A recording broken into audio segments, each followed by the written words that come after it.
You ready? Thank you for coming today. I just wanted to reach out and thank so many people.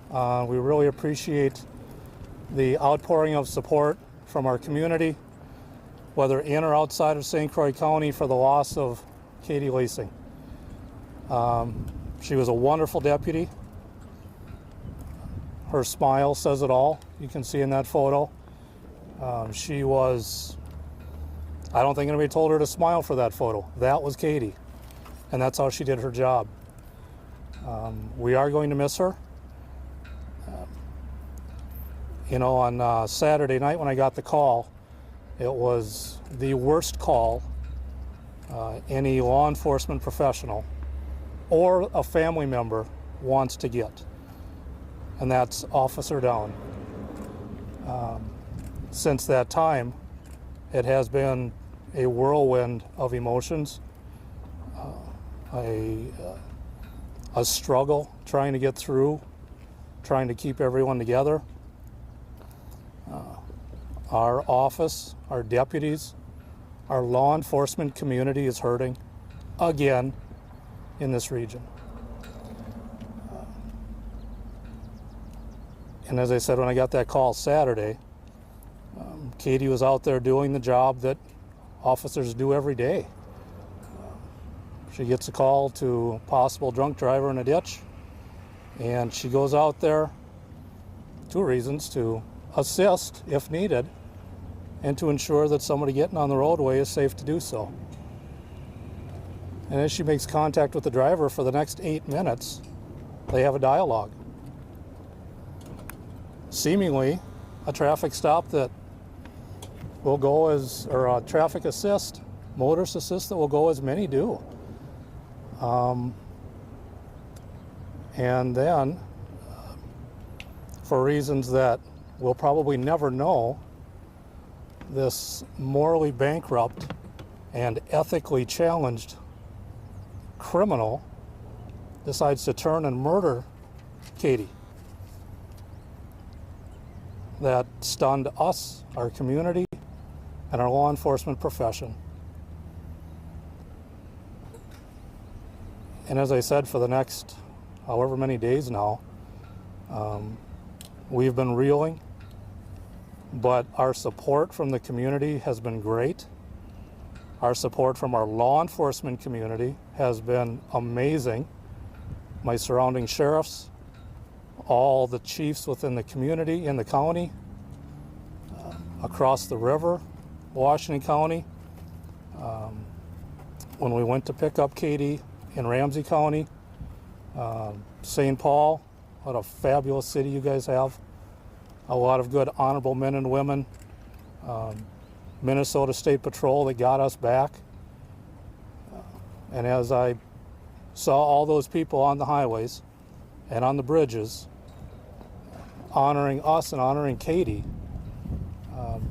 my heart, I was humbled, but I knew our profession is strong and it's going to remain strong. No matter what entities, whether it's certain, and I'm going to use the word certain media outlets, and I will use the word certain politicians, because not all. There's a lot of good media people, and we need a free press. There's also a lot of good politicians, and a lot of them have reached out to me. But for those that continue to beat us down, sometimes this is the end result, and it makes our communities that much more unsafe. And we are tired. My whole profession is tired. We have to do better. And part of that is honoring Katie. And the loss that she gave her entire life to this profession. I feel so sad for her family. Her wife is at home. She's got a 3-month-old baby. And they'll never get to see Katie again. So I am mixed with emotions. Sad, I'm angry. But our profession will get through this. To the men and women of my office, I extend my heartfelt thanks for everything they've done to step up, to lean on each other. The trauma is great. Other agencies have gone through it, and I never thought that would be here. But it came to our doorstep on Saturday night. We are devastated by this. And again, my heartfelt condolences to Katie's family. Katie's been with us for only a year, but the impact she made, not only on our office, but on this community. And it was always how she did her job, was treating people well. That's how she showed up at calls.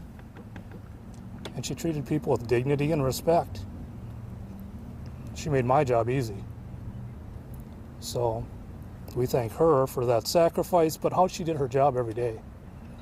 What a wonderful young lady that was stolen by some criminal, and that's how I'm going to refer to him. I'd refer more, but I don't know if anybody's got your dump buttons on your camera, because I am angry. And I'm angry at the position that we've been pushed into. And I want you to know that. But I also want you to know that I appreciate the support. I appreciate the kind words from so many. And so many of you guys.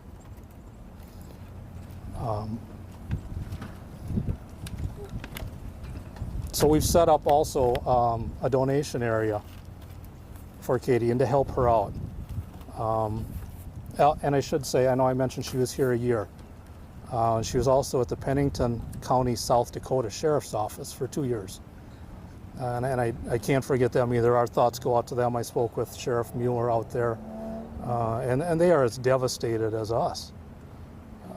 So, you know, we are, as a law enforcement community, really, we're reeling.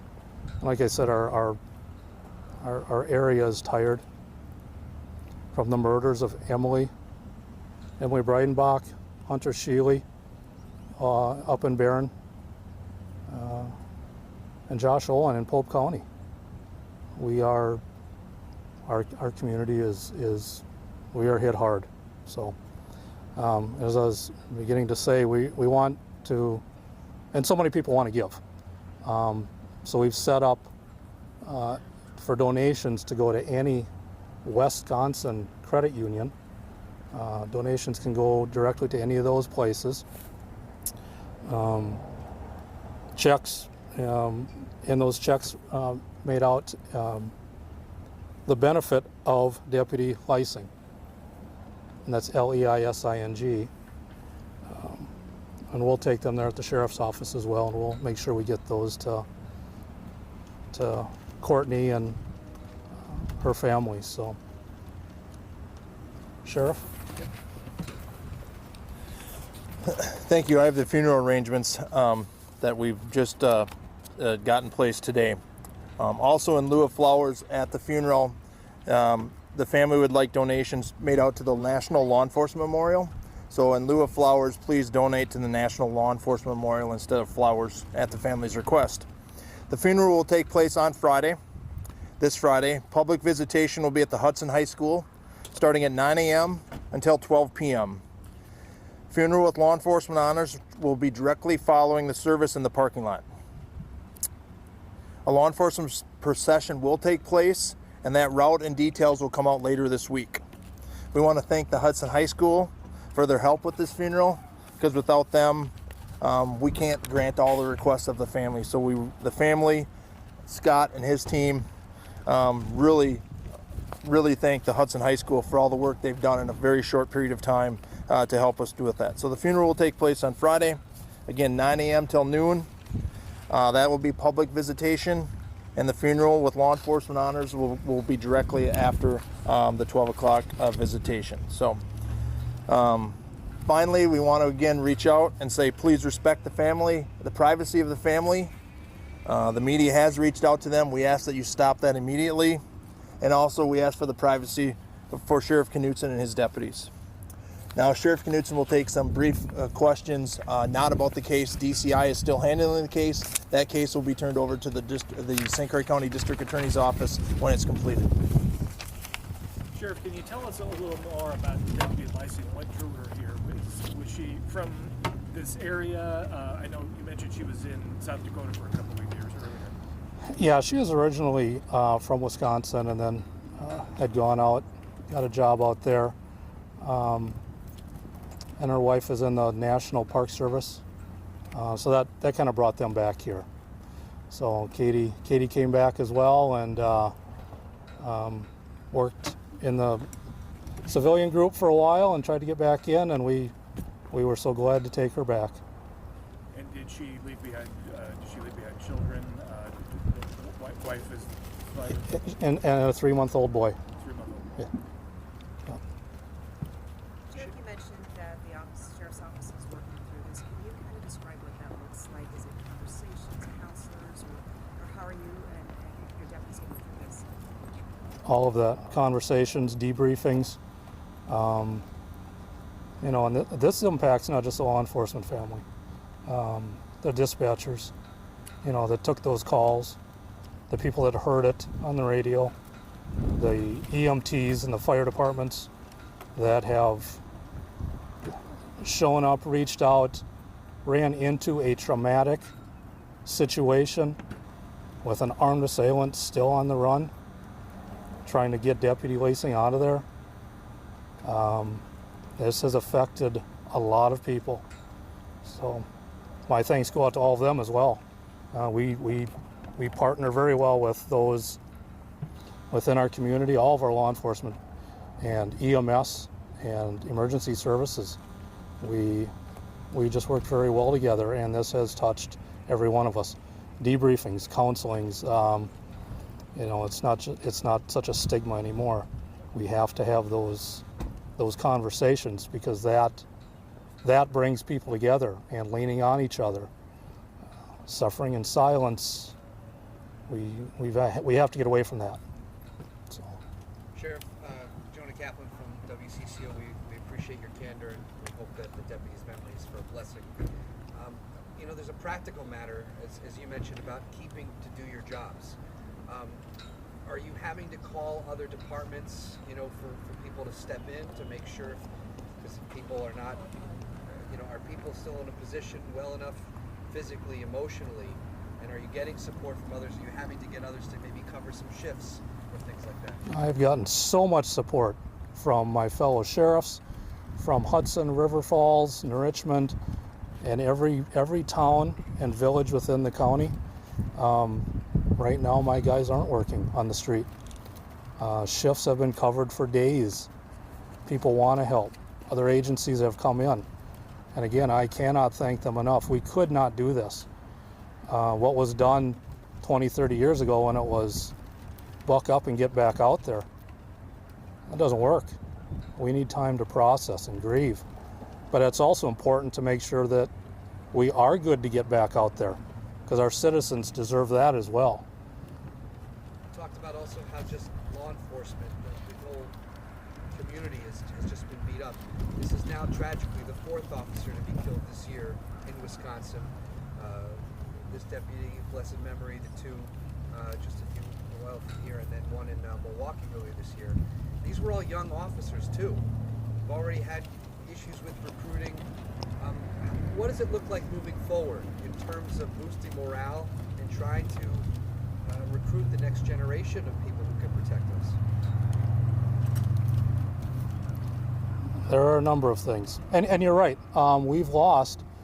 Wisconsin right now has the highest law enforcement officers killed in the last 20 years. We're in May. What does our future hold? But it has absolutely been the almost the lifting up and making it okay to go against law enforcement. We are imperfect humans given imperfect situations with the expectation of perfect outcomes. And there are very few perfect outcomes. And when we make mistakes, like every one of us does, but our mistakes, there's so many split-second mistakes. Processing and dealing with the things that we deal with. We just ask, let's get the information out there properly. That's kind of one of the big struggles that I have right now. I mean, there's anger and everything else, but it's really giving us as well of a fair shot of getting that information out. Facts. It doesn't always have to be first when the news goes out, but by goodness, can we just get the facts out there? And sometimes that 2-second video clip doesn't tell the whole story. And so oftentimes we are on the receiving end of a narrative that at the end of these investigations wasn't anywhere near the initial. So how do we get more people in it? I don't know, but we are having a very difficult time. In western Wisconsin, with 3 officers killed, trying to recruit and retain. I hope to retain all my staff. The reality is, we may not. Families are tired as well. They don't want their family members in this anymore. You know, we need good cops, but we're killing the good cops. And it's frustrating. Sheriff, I know it's still early on, the investigation is still underway. Is this going to change anything with training or the way you approach even regular traffic stops, which, you know, as we've all heard, are one of the most potentially dangerous things any officer can deal with? They're unpredictable. You know, in this certain instance, she's out talking to this guy for 8 minutes. So it wasn't necessarily a traffic stop. They're face-to-face talking, and he spins and shoots. You know, we train and we train and we train. We always try to adapt. Our training today is so much different than it was 5, 10, 15 years ago. We will evolve again. We will learn from some of these things.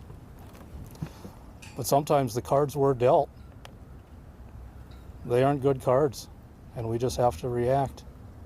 But we will reassess everything that took place. We will learn from this. We will learn from the Barron County incidences. We will learn from Pope County. We will try to do more, try to do better. Sheriff, you mentioned you were talking about Deputy Leising. I was just wondering if you could tell us a little bit more about her. You said her smile just says it all. What would you say to someone who's never met her before about her personality, her interests? Did she have maybe hobbies or something? She was an outdoors person. Yeah. She loved the outdoors. She loved animals, but that was her kind heart. She was such a giving person. You know, and it was always, you know, everybody says, well, if you have a bad day, talk to Katie, because your bad day is done. You can't stay salty when you talk to Katie. And that was the absolute truth. She just had that spirit. And a spirit that was stolen from her. And just a kind of a background question, Sheriff. How big is your department? How many deputies do you have? With the jail, courts, investigations, we have 88 sworn. We also have the dispatch center and emergency management under us, so there's about 120 under the umbrella of the sheriff.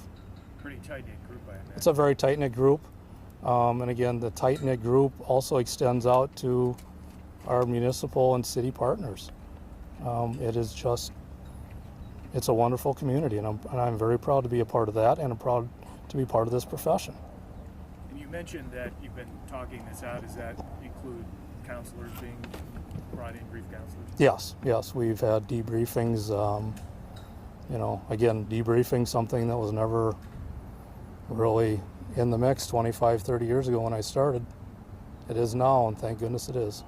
Sheriff, has your office, do you know the last time there was a loss like this, when an officer was down in St. Croix County? In the 50s, Lee Murphy, and some of you have covered that as we've got Lee Murphy's name on the wall in 2019. He was shot here in Hudson along with Clarence Erickson. Clarence died right away, and Lee Murphy died over a year later, so it was never listed as a line of duty death. We worked very hard to get that changed, and they did finally accept that it was a line of duty death. So it was in the 50s. And prior to that was 1901 with our sheriff, Harry Harris, that was killed trying to, I believe, arrest a bank robber on a train. And again, we just go back to the practicality. I mean, 120 people, there's still a job to do. So what do you tell your officers? What do you tell your colleagues who then have to go back and do a traffic stop? And who go to these things where there's naturally a trauma, a stress, but knowing that there's a mission still to protect the community?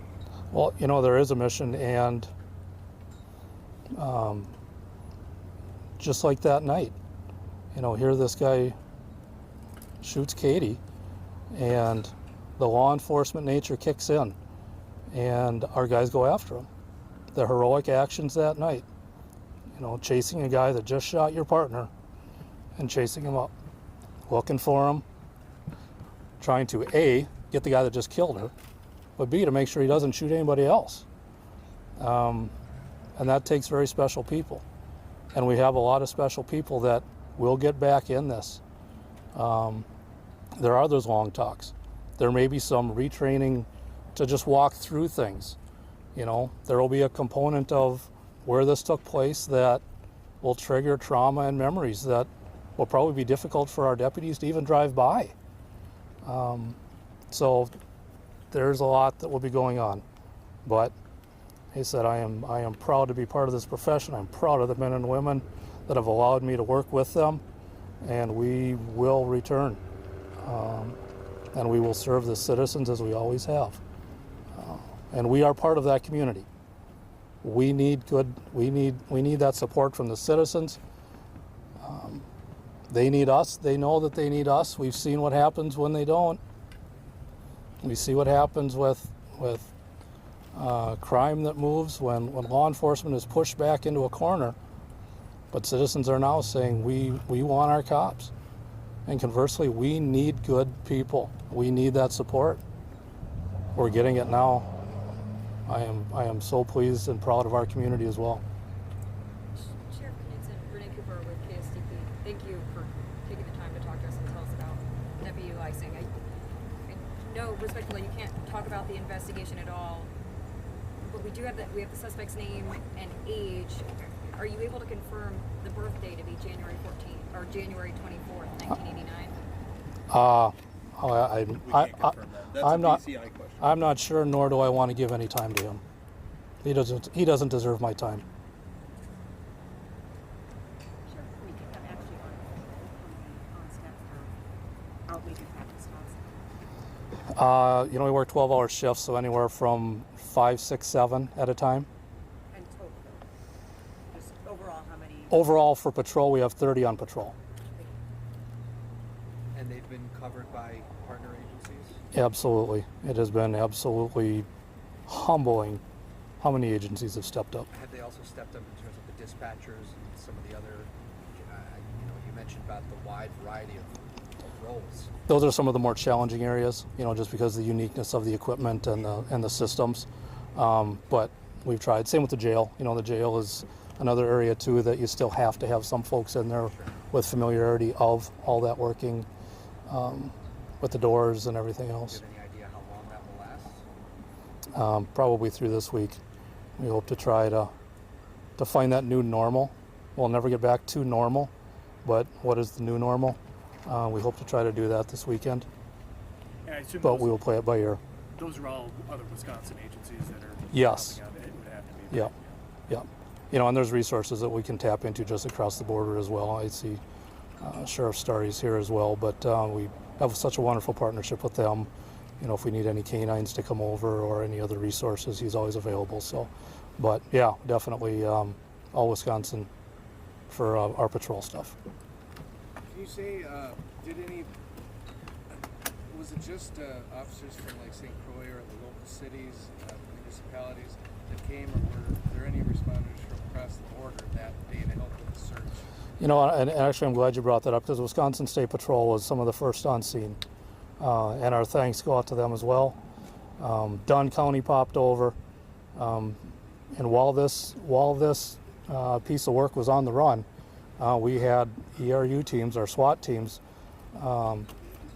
alerted in en route from Barron County, Dunn County, Pierce County, resources coming from Washington County, all to make sure that this guy did no more damage to anyone else.